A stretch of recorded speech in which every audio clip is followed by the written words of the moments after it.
नमस्कार, मैं हूं मनविंदर। एमबीएन नेटवर्क में एक बार फिर से आप सभी राष्ट्रवादियों का बहुत-बहुत स्वागत है।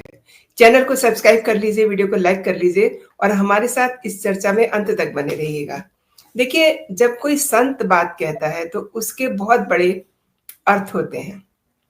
गोरक्षपीठ के संत योगी बाबा ने कहा है कि देश में ब्रिटिश उपनिवेश की चर्चा होती है, फ्रांसीसी उपनिवेश की चर्चा होती है, लेकिन राजनीतिक इस्लाम की चर्चा नहीं होती है, जिसने सनातन आस्था पर सबसे ज्यादा कुठाराघात किया है।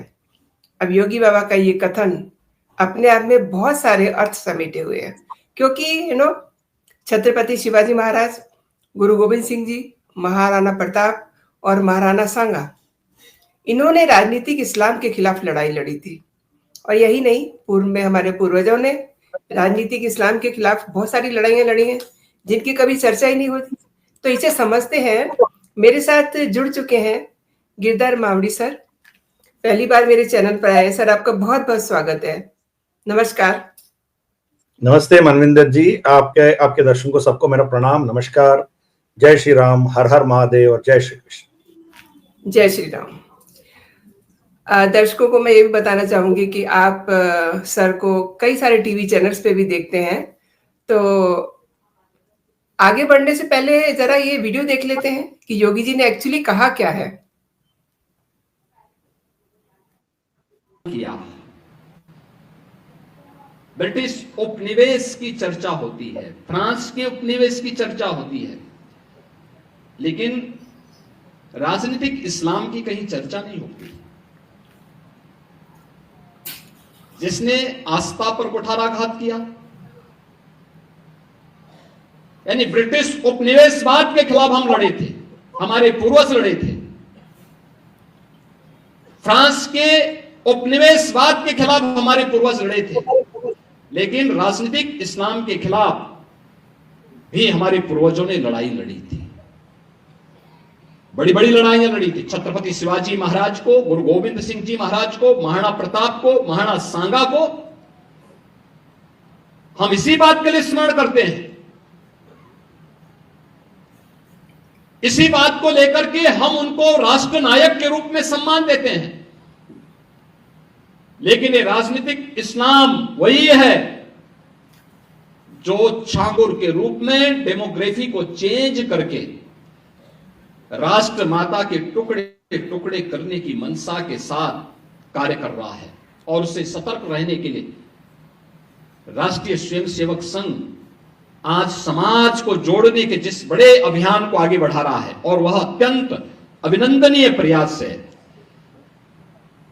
जो महत्वपूर्ण दायित्व संघ ने पिछले 100 वर्षों के दौरान समाज जीवन के अलग अलग क्षेत्रों में उठाए और समाज को एकजुट करके एक नया परिवर्तन करके दिखाया है।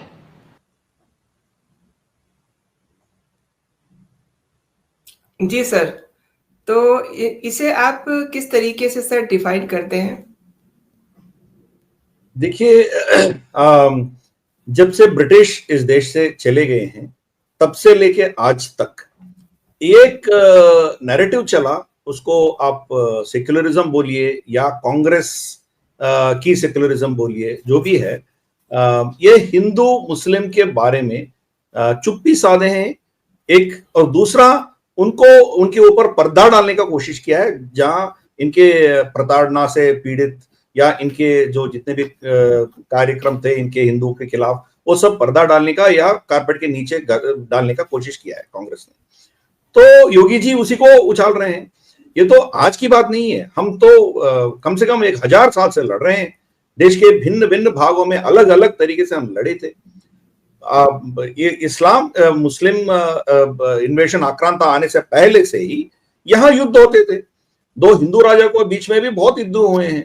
एक राजा, हिंदू राजा हारता है, दूसरा जीतता है, तो हारे हुए राजा के परिवार के साथ कोई बदसलूकी नहीं होती थी, उनको सम्मानपूर्वक वहां से निकाल देते थे। मगर जब मोहम्मद घोरी ने दिल्ली को कब्जा किया, हमने देखा है महारानी संज्ञों के साथ क्या क्या किया। वो उनको बलात्कार किया, मतलब सामूहिक बलात्कार किया, उसको मतलब नग्न ऐसे रखा था बहुत से दिनों तक। तो ये सब देख के पूरा देश हैरान हो गया। तो इमीडिएट रिस्पॉन्स क्या थी हमारी? महारानी पद्मिनी जैसे रिस्पॉन्स थी, जोहार करो, मर जाओ, इनके हाथ में मत पड़ो। फिर तीसरा रिस्पॉन्स हमारी क्या रही? ठीक है, जैसे बकासुर को हर दिन एक आदमी चाहिए खाने के लिए, हम हमारी परिवार से एक लड़की को दे देते हैं, राजा की बेटी हो या बहन हो, इन आक्रांतों के हाथ में दे देते, फिर शांति स्थापित करते थे। ये एक तीसरा हमारी उनके खिलाफ हमारी जो ऑप्शन थी। धीरे धीरे हम छात्र उठाने लगा, इनको अपोज करने लगा, बहुत कुछ करने लगे। ये तो नॉर्थ में जो भी होता है इसके बारे में बहुत चर्चा होती है, जैसे योगी जी ने बताया, राणा सांगा के बारे में बताया, बहुत से महान योद्धाओं के बारे में बोला है। अब देखिए ईशान्य में भी देखिए, ईस्ट में लचित बरफुकन ने इसको आने ही घुसने नहीं दिया उधर, पूरा इनके मुगल सेना 100% तबाह हो गया। वो ब्रह्मपुत्र के अंदर ये सब जल के राख हो गया, सब एक भी नहीं बचा। और दक्षिण में देखिए, जब ये वरंगल काकतीय साम्राज्य को पतन किया, उसके बाद दक्षिणामनाय शंकराचार्य का पीठ श्रृंगेरी में जो है, उनके उस काल के जो मठाधिपति थे, श्रृंगेरी शंकराचार्य थे, स्वामी विद्यारण्य तीर्थ, एक बहुत बड़ा साम्राज्य को खड़ा किया, विजयनगर साम्राज्य, जो ऑलरेडी प्रताप रुद्र के उनके मतलब छोटे छोटे ऑफिसर्स थे उनके पास, हरिहर राय बुक्कराया, उनको धर्मांतरण किया था उलूग खान ने, तो गियासुद्दीन शमशुद्दीन नाम था उसका, फिर दोबारा उसको घर वापसी करके उन्हीं से ये महासाम्राज्य स्थापित किया। 250 साल 250 ईयर्स ये मुसलमानों ने, या मुगल तो आए नहीं थे, मगर उससे पहले जितने भी तुगलक के जितने भी वंश आए थे, लोधी, जो भी जितने भी थे, वो दक्षिण में घुसने ही नहीं पाए।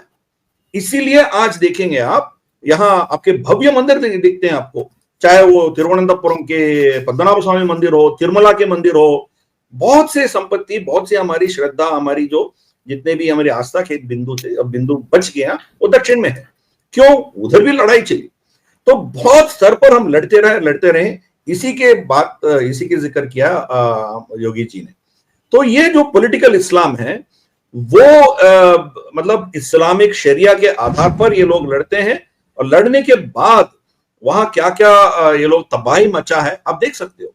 अभी उत्तर भारत में आपको इतने भव्य भव्य क्षेत्र है, कहीं भी एक मंदिर नहीं दिखेगा आपको, जो इनके आने से पहले से बनी हुई एक मंदिर नहीं दिखेगा, सब तोड़ा गया, कुछ भी बचा नहीं है आपको। तो मगर दक्षिण में तो थोड़ा बहुत बचा हुआ है, मगर उत्तर में तो खत्म कर दिया ना। तो इसी की बात कर रहे थे योगी जी। वो एक रिलीजियस अटैक्स थे हमारे ऊपर, फिर कल्चरल अटैक्स थे, फिर तीसरा हमारी महिलाओं के साथ ये लोग क्या किया। उसके पहले आप देखिए, आप किर्गिस्तान से लेके आप बाली तक, फिर कैस्पियन सी से लेके आप लाओस तक, अखंड भारत में कहीं भी माँ की मूर्ति जो होती है वो ब्लाउज पहने हुए नहीं दिखती आपको। तो वो मोरालिटी, ये इस्लामिक या क्रिश्चियन मोरालिटी हमारे ऊपर थोपा नहीं गया था उस पर समय, उसको हम श्रद्धा से देखते थे, माँ के रूप में देखते थे। मगर ये आने के बाद देखिए, पूरे हमारी महिलाओं के सर पे हमने घूंघट डाल दिया, दुपट्टा डाल दिया, ताकि ये म्लेच्छ वहां से जा रहा है तो उसको मुंह ढक के, उसको बंद करके उसको नहीं दिखाना है, क्योंकि वो इनके चेहरा देखेगा तो उसके दिमाग में क्या उठ बैठेगा। तो ये सब हम झेला है, कम से कम 1000 साल हमने ये सब झेला है। फिर भी आज 80% से ज्यादा अभी भी सनातनी है, मतलब हमने जीता है इस मतलब इस्लामिक जो पॉलिटिकल इस्लाम है उसके खिलाफ हमने जीता है। मगर आज क्या हो गया, कांग्रेस के पिछले 70-75 साल से इनके जो जितने भी पॉलिसीज थे, इनके जो भी थे, इसको पूरे नजरअंदाज कर दिया, कारपेट के नीचे ढकेल दिया इसको। योगी जी उसी को बता रहे हैं कि ये हमारे लिए खतरा है, इसको आप इग्नोर नहीं कर सकते हो। हमारे देश के ऊपर जो, जैसा मैं कहता हूं, 7 शक्तियां हैं, सबके नाम अंग्रेजी में यम अल्फाबेट से शुरू होती है। एक तो मुल्ला, दूसरा मिशनरीज, तीसरा आपके मार्क्सिस्ट, चौथा आपका मैकाले, जो नाम तो हिंदू नाम रहते हैं मगर इनका सोच अलग रहती है, जैसे एन राम हिंदू का हो, रामचंद्र गुहा हो, ऐसे बहुत लोग है ना। फिर 5वां मैकडोनाल्ड सिख, जो खालिस्तानी है, यम जी। इन 5 को समर्थन देने वाले 2 और शक्तियां हैं, एक मीडिया है और दूसरा मार्केट फोर्सेस, मतलब डीप स्टेट बोल के चलिए आप। इनको फंडिंग कौन दे रहा है? तो ये सातों मक्कार, इनको मक्कार बोल सकते हैं हम, माकार से शुरू होता है ना मक्कार, इन 7 मक्कारों के चलते हुए इस देश की ये दुस्थिति है। फिर भी हिंदू लड़ रहे हैं, अपने अपने स्तर पर लड़ रहे हैं। अब देखिए हलाल की बात भी योगी जी ने उठाया उसमें। बिल्कुल, हाँ, वो एक जिहाद है इनके। मैंने देखा है कम से कम 50 वैरायटीज ऑफ जिहाद है। एक हमने लव जिहाद तो जानते हैं, सब जानते हैं, लव जिहाद है। फिर आपका ये लैंड जिहाद है, फिर हलाल जिहाद है, फिर थूक जिहाद है। कितने वीडियोस निकल गए हैं, यहां से आप खरीदोगे तो वहां थूक के वो फिर खाना आपको देते हैं। थूक जिहाद है, मतलब पानी के जिहाद है, बहुत से, मतलब 50 वैरायटीज ऑफ जिहाद ये लोग समाज के ऊपर ये कर रहे हैं। तो इसके बारे में चर्चा होना है। जब चर्चा होगी तब दूध की दूध पानी की पानी निकल के आएंगे, फिर लोग समझ पाएंगे। नहीं तो क्या होता है, हम हिंदू की दृष्टि से सब कुछ देखते हैं, सर्वधर्म एक ही है, सर्वधर्म को हम रेस्पेक्ट देना है, ये सब बकवास हम बोलते हैं। हमारी प्रॉब्लम है कि हमारे स्वबोध नहीं है, हम कौन है हमें पता नहीं है। क्या भगवान कृष्ण ने वहां नीचे लेटे हुए कर्ण को, जो रथ की पहिया उठा रहे थे, क्या भगवान कृष्ण ने बोला कि संयम बरतो, वो जब उठ के आएगा तब उसको मारो? अर्जुन को क्या संदेश दिया? मारो उसको, अभी मारो। उसको क्षमा नहीं किया। वो उस छात्र हमसे कहां निकल गई? पृथ्वीराज चौहान मोहम्मद गोरी को क्षमा करके क्यों भेज दिया वापस? क्या हमारे शास्त्रों में कहीं लिखा है? हम वो खोया है, इसीलिए स्वबोध नहीं है हमें। दूसरा, शत्रुबोध बिल्कुल नहीं है। वो इस्लाम में विश्वास रखने वाली, जो जिहादी सोच रखने वाली लोग हैं, या इवेंजेलिकल क्रिश्चियनिटी के सोच रखने वाले जितने भी है, उनकी क्या सोच है, उनकी किताब क्या कहती है और उनके आचरण क्या है, ये पहले हमें समझना चाहिए। जब तक वो समझते नहीं है तब तक हम ये सब धर्म एक ही है, ये सोशलिज्म, सेक्युलरिज्म, ये लफ्ज लेके हम चलेंगे तो मरने वाले हम हैं। जो सेक्युलरिस्ट है इन्हीं को पहले मारते हैं। अब देखिए पाकिस्तान की क्रिएशन में कम्युनिस्ट पार्टी ऑफ इंडिया इनको समर्थन दिया था, और कुछ लोग पाकिस्तान में भी वो लोग मतलब कम्युनिस्ट पार्टी ऑफ पाकिस्तान भी बनाए थे। 5-6 साल के अंदर एक भी नहीं बचा। कुछ लोग भारत भाग के आए, इवन मुस्लिम्स, जो कम्युनिस्ट मुस्लिम्स थे वो भी भारत भाग के आ गया। बाकी सब कोई बचा नहीं, सबको मार दिया। अब कम्युनिस्ट पार्टी एक मुसलमान देश में दिखाई है मुझे, कहीं भी नहीं दिखेगा। और जो कम्युनिस्ट देश है चाइना में इस्लाम बच नहीं पाएगी। उनको जिंगजियांग में क्या क्या कर रहे हैं देख ही रहे हैं, गोश्त खिला रहे हैं उनको, सुअर खिला रहे हैं, शराब पिला रहे हैं, उससे उनके औरतों को साथ ये रेप करके उनको हान चाइनीज की एक पीढ़ी ले आ रहे हो। मतलब क्या क्या कर रहे हैं उनकी, इनके मस्जिद तोड़ के वहां टॉयलेट बना रहे हैं। तो इन देशों में जहां इस्लाम की शासन है, वहां ना क्रिश्चियनिटी पल पाती है, ना कम्युनिज्म पल पाती है। कम्युनिस्ट देशों में ना इस्लाम ना क्रिश्चियनिटी। वहां चाइना में इवन कार्डिनल्स को अपॉइंट वेटिकन नहीं कर सकती है, चाइनीज कम्युनिस्ट पार्टी अपॉइंट करती है। तो मगर ये इनके टारगेट, की शक्तियों के टारगेट भारत है और इजराइल है। दो ही मतलब ये दो सभ्यता जो है, इनके खिलाफ लड़के भी हम जिंदा रहे हैं, अभी जिंदा है, इसीलिए इनके हजम नहीं होती है। इजराइल के खिलाफ क्या कर रहे हैं हम देख ही रहे। मैं ये नहीं कह रहा हूं कि जुडाइज्म बहुत अच्छा रिलीजन है, जो भी है उनका सोच है, क्योंकि इस्लाम और क्रिश्चियनिटी उन्हीं से पैदा हुए थे, एक देवता की आराधना जो भी है, हम उनसे भी आपत्ति है, मगर उनको खत्म करने की इनकी सोच जो है वो, उसके खिलाफ हम खड़े हैं। तो वही चीज हिंदुओं के साथ भी होता है। तो जो अब्राहमिक सोच इसके जो इसके खिलाफ है या इसके अलग सोच रखते हैं, उसको खत्म करने की इनकी किताब क्या कहते हैं। जूस के खिलाफ तो क्या बोला है, कोई भी जू एक पेड़ के पीछे या पत्थर के पीछे छुप गया है तो वो पत्थर और पेड़ मुंह खोल के चिल्लाएगा मुसलमानों को आके उनको मारने के लिए। ये लिखा है, कुरान में लिखा है। तो आप इसको इग्नोर करोगे, फिर वहां मुसलमानों को भी हक है, इनको भी हक है, ये सब बकवास बोलते जाओगे तो कौन बचेंगे? तो ये चीज है, भारत में भी यही प्रॉब्लम है।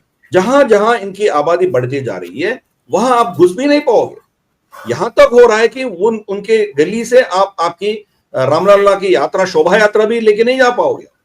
तो पथराव के डर के बहुत से मंदिरों ने, बहुत से ये शोभा यात्राएं वहां से निकलना बंद भी कर दिया। हमारे देश में हमारे रामलला को आप वहां से लेके नहीं जा सकते हो। ये हो रहा है। अब जो वो चुनेंगे वो आके क्या क्या बकवास करते हैं, आप देखा है। तो ये चीज योगी जी ने जिक्र किया है उसमें कि ये जो पॉलिटिकल एंगल है, हर एंगल से जुडिशियरी जिहाद है, इनका लीगल जिहाद है। वहां जाके ये अभी देखिए संभल में आप क्या कर पा रहे हो, कुछ नहीं कर पा रहे हो। आपके पास इतना एविडेंस आपके सामने है, मगर कुछ नहीं कर पा रहे हो आप। अब देखिए लेफ्टिनेंट गवर्नर जम्मू कश्मीर का, वो तो लेफ्टिनेंट गवर्नर है भाई, the highest authority, chief minister से भी ऊपर है उनका कैपेसिटी, पूरा लॉ एंड ऑर्डर उनके अंडर है। जब लेफ्टिनेंट गवर्नर ने मार्तांड सूर्य मंदिर में जाके वो हवन करता है, उनके खिलाफ एफआईआर हो जाता है। तो आप समझ सकते हो यहाँ क्या क्या चल रही है। तो योगी जी की जो स्टेटमेंट है, बहुत कम समय में जो बोला है उतना बोला है, मगर उसके पीछे आप जाके देखेंगे ये एक सच्चाई है।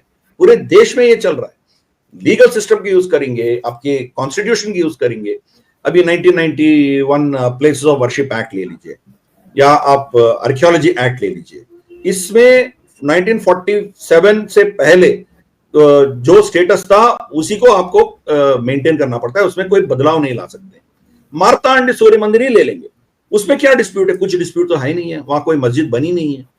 अयोध्या, काशी, मथुरा में तो कम से कम मस्जिद बनी है, तो वो डिस्प्यूट है। मगर मार्तांड सूर्य मंदिर में क्या डिस्प्यूट है?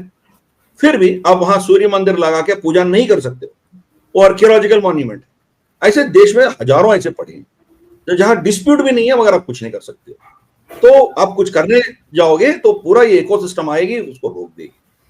तो ये चीज है। तो हर एंगल से ये लोग ये कर रहे हैं, इकोनॉमिक जिहाद, जैसे हलाल की जिहाद। तो वही चीज योगी जी ने बताया।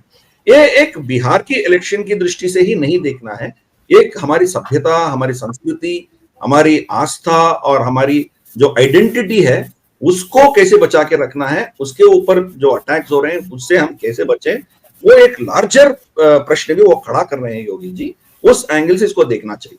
बस सिर्फ एक बिहार इलेक्शंस के बारे में बात करना हो तो ठीक है, इस स्टेटमेंट से फायदा हो सकता है भाजपा को, या वहां की प्रजा में थोड़ा इन्फ्लुएंस हो सकते हैं, मगर इससे ज्यादा है पूरे देश की बात कर रहा है, तो पूरे देश में इसके बारे में चर्चा होनी चाहिए। जैसे मैंने कहा, स्वबोध होना चाहिए हमें। जैसे हमारी कौन कौन राजा क्या क्या लड़ाई लड़े थे, कैसे कैसे इनसे हम डट के खड़े थे, इसीलिए हम आज भी 80% हिंदू क्यों है। बाकी जगह पे 5 साल, 6 साल, 7 साल, मैक्सिमम 25 साल के अंदर 100% इस्लामाइजेशन हो गया था। ये पूरे स्थान देखिए, ईरान देखिए, इतना पुरानी सभ्यता है, उधर पूरा कन्वर्ट हो गया। अफगानिस्तान, किर्गिस्तान, कजाकिस्तान, उज्बेकिस्तान सब कन्वर्ट हो गया। तो फिर हम कैसे हिंदू रहे हैं? तो स्वबोध होनी चाहिए, हमारे लोग क्या किया है। फिर शत्रुबोध, इनके सोच में क्या सोच रहे हैं, हम हमें काफिर वो कैसे सोचते हैं। उनका अली ब्रदर्स है ना, जो अलीगढ़ मुस्लिम यूनिवर्सिटी फाउंडेशन स्थापित किया है, उन अली ब्रदर्स का एक स्टेटमेंट, बहुत फेमस स्टेटमेंट था। कोई पत्रकार उनसे पूछा है, आपकी दृष्टि से महात्मा गांधी, वो तो मुसलमान नहीं है ना, आप उससे कैसे उसको ट्रीट करते हो, या उसके ऊपर आपकी क्या राय है? तो उनका स्टेटमेंट है कि जो इस्लाम मानने वाले बंदा जो है वो रेपिस्ट हो सकता है, मर्डरर हो सकता है, लुटेरे हो सकते हैं, मगर वो गांधी से अच्छा इंसान है करके बोला। तो मतलब गांधी को जहन्नुम मिलेगा और इस बंदे को मुस्लिम होने के नाते इनको जन्नत मिलेगा। सोच ये है, बताइए। तो आपको जब तक वो सोच नहीं बदलेगा, आप अपने आप को डिफेंड करने का हक आपके ऊपर है ना। गोपाल पाठा जैसे लोग आके आपको डिफेंड करना है, आप सरेंडर होके उसके सामने लेट जाओगे तो आप खत्म हो जाओगे ना। तो इसीलिए हमारे पास 3 कोटि देवताएं हैं, 3-4 और देवता उसमें जोड़ने से हमें कोई फर्क नहीं पड़ेगा, चाहे वो अल्लाह हो या यहोवा हो, जीसस, मोहम्मद, सबको ऐड कर सकते, हमें कोई दिक्कत नहीं है। आज भी इनके फोटोज को पूजा भी करते हैं लोग, वो तो अलग बात है कि इस्लाम में वो शिर्क है। तो मैं ये कह रहा हूं कि हमें कोई आपत्ति नहीं है, कोई अलग सोच रखोगे तो कोई आपत्ति नहीं है, मगर आप ये सोच रखोगे कि आप सही हो, बाकी सब गलत है, आप ही जिंदा रहना है, बाकी को जिंदा रहने का हक नहीं है, वो हमें तकलीफ देती है, वो हम एक्सेप्ट नहीं करते।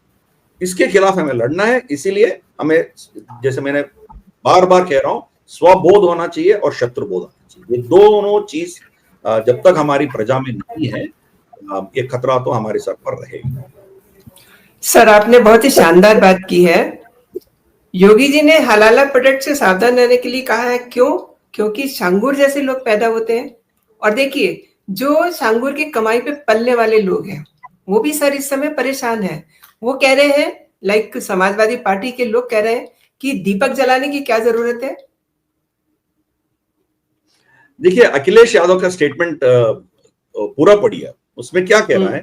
अब देखिए, क्रिश्चियंस देखिए, वेस्ट में जाके देखिए, पूरा शहर वो लाइटिंग करते हैं, इतना शानदार, इतना अच्छा रहता है, तो फिर दिया जला के पैसे वेस्ट बर्बाद क्यों करना है, ये उनका स्टेटमेंट जी। है। एक दिया जलाने का जितना खर्चा होता है, उससे 10-20 गुना ज्यादा खर्चा वो लाइटिंग के लिए होता है आपके लिए। उसका इलेक्ट्रिसिटी कहां से आता है ना, वो हीट प्रदूषण फैलाती है वो सब चीज। उनको इलेक्ट्रिसिटी जनरेट करने के लिए आप फॉसिल फ्यूल यूज करते हो। कोई भी ऐसा देश नहीं है आज इस पृथ्वी में जहां बगैर फॉसिल फ्यूल का बस एक सोलार या विंड एनर्जी से उनका पूरा ऊर्जा उत्पन्न होती है, ऐसा एक भी देश नहीं है। मतलब आप कितना प्रदूषण करके इनको ये इलेक्ट्रिक बिजली को पैदा कर रहे हो, तो मतलब ये लोग जो मतलब परिवारवाद होते हैं ना, इनके एक एक पीढ़ी, इनके दिमाग कितना भ्रष्ट होती है देखने के लिए अखिलेश यादव काफी है आपके लिए, राहुल गांधी आपके लिए काफी है। कोई भी एक भी मुझे दिखाइए जो पहली पीढ़ी जो है वो इतना लड़ के बहुत कुछ करके, कैसे तो उनका सोच अलग हो सकते हैं, हम उनसे विभेद भी कर सकते हैं, मगर उसके बाद पतन कैसा होता है अखिलेश यादव को देख के हम बोल सकते हैं। तो इनका सोच क्या है, दिया जलाने से, ये तो नेचुरल फिनोमिना है, ये तो हम तेल डाल रहे हो फिर दिया जला रहे हो, ये तो प्रदूषण तो करने वाला नहीं है। और तो और ये जो मिट्टी से वो दिया बनाते हैं ना, वो एक पिछड़े हुए जाति है, उनको आप जलील कर रहे हो, उनको अपमान कर रहे हो, है ना। और इस देश की मेजॉरिटी की आस्था के ऊपर आप वार कर रहे हो। मगर आपको बकरीद के दिन लाखों बकरियों को बेरहमी से कत्ल करते हैं, उसमें आपको कोई पीड़ा नहीं है, कोई तकलीफ नहीं है। और इतने पेड़ काट के आप दिसंबर 25 को क्रिसमस डे वो लोग मनाते हैं, उससे आपको कोई पीड़ा नहीं है। मगर दिया जलाया, उससे आपका पीड़ा है। तो इसकी मानसिकता क्या है आप समझ सकते हो। हाँ, एक वोट बैंक पॉलिटिक्स चलाने की चीज अलग है, पर लॉजिक भी देखिए, लॉजिक के एंगल से भी देखेंगे, दिया जलाना कितना कम खर्चा होगा और प्रदूषण का कोई प्रॉब्लम नहीं होगा, बल्कि एक्चुअली वो उससे जो धुआं निकलती है ना, एक्चुअली वो पर्यावरण के लिए अच्छा है। क्योंकि इस समय में आपको बहुत से कीड़े मकोड़े और मच्छर ये सब निकल के आते हैं, जब ये जलाते हैं वो सब मर जाते हैं, तो आपको पोल्यूशन एक्चुअली कंट्रोल होती है। इसीलिए दिवाली के दिन के बाद आपके यहाँ जितने भी ये मतलब ये कीड़े मकोड़े होते हैं ना, वो सब मर जाते हैं। अभी दिल्ली की हालत तो अलग है, ये तो पाकिस्तानी पंजाब और भारत की पंजाब, वहां जलाते हैं, स्टबल बर्निंग होती है, इसके चलते हुए यह प्रदूषण होता है।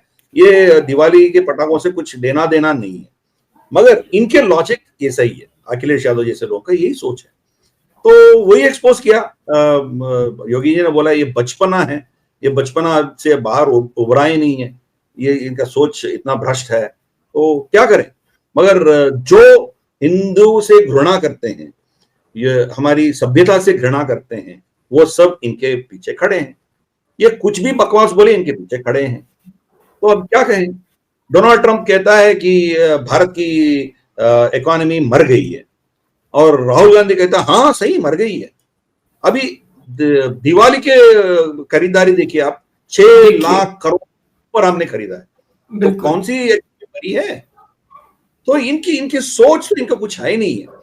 बस किसी ना किसी तरीके से इस देश का, हिंदुओं का और मोदी जी का अपोज करना है, बस उसमें कोई लॉजिक नहीं रहता है। अपने आप एक मतलब बेवकूफ सबके सामने बन के वो आते हैं, और कुछ नहीं है। सही कह रहे हैं सर आप। और देखिए, भागलपुर में फिर से एक घटना हुई है धार्मिक पोस्टर फाड़ने की। इन्होंने एक नया मतलब शिगुफा छेड़ दिया है शैतानी करने का, मतलब जो माहौल है त्योहारों के दौरान उनसे खराब करने का। मैं आपसे सर ये समझना चाहती हूँ कि इनके अंदर ये सब करने की हिम्मत कहां से आती है, कौन इनको बूस्ट कर रहा है। किताब, सिंपल लॉजिक किताब। दुनिया में कहीं भी जाइए, उनका प्रेरणा कहां से आती है, उनके किताब से आती है। तो जब तक उसमें बदलाव नहीं आएगा तब तक आप कुछ नहीं कर सकते हो। इनके सोच ऐसे कैसे रहेगी। उसामा बिन लादेन एक बिलियनियर था, वो किया क्या फिर?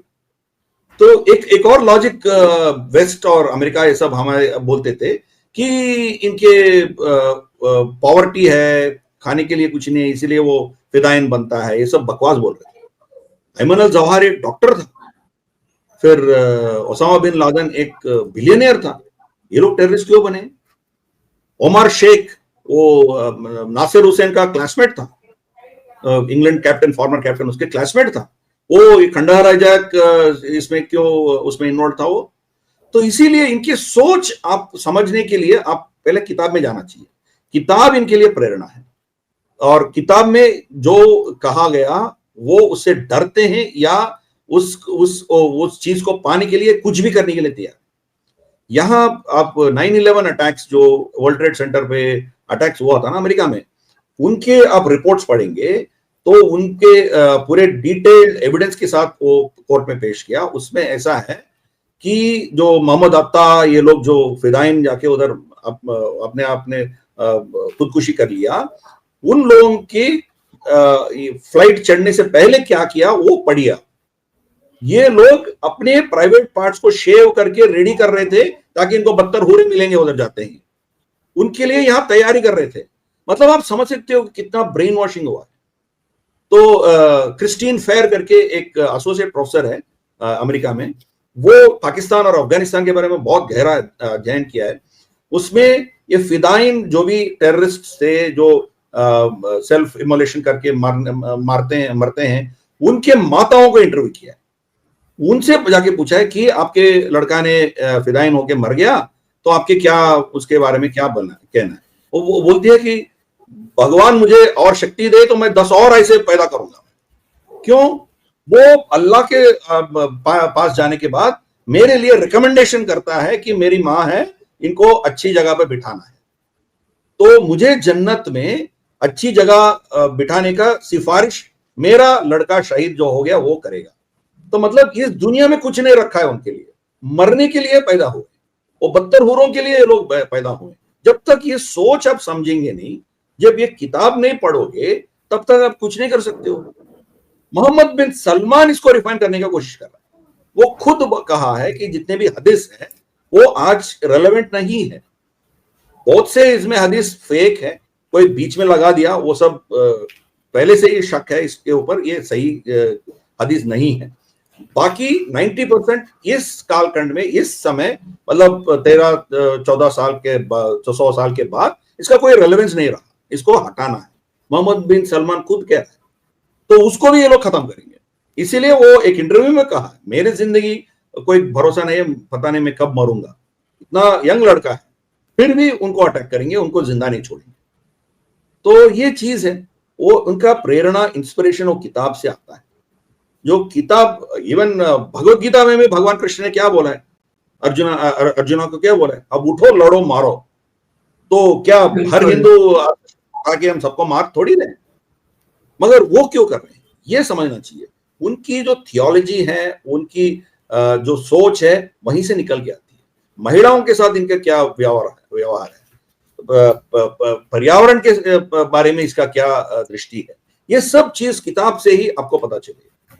जब तक आप उस किताब और किताब में लिखे हुए चीजों से उसकी प्रेरणा कैसे आती है ये समझेंगे नहीं, तब तक आप मतलब इसके बारे में कुछ आपको जानकारी नहीं मिलेगी, कुछ समझ नहीं आएगी, फिर बाद में आपको ही पछताना पड़ेगा। सर, आपने बहुत विस्तार से इस विषय पे मेरे दर्शकों को जानकारी दी है। मेरे लिए आपने समय निकाला, मेरे शो के लिए समय निकाला, आपका बहुत बहुत धन्यवाद सर। जय हिंद, जय भारत। नमस्कार। नमस्ते। नमस्कार।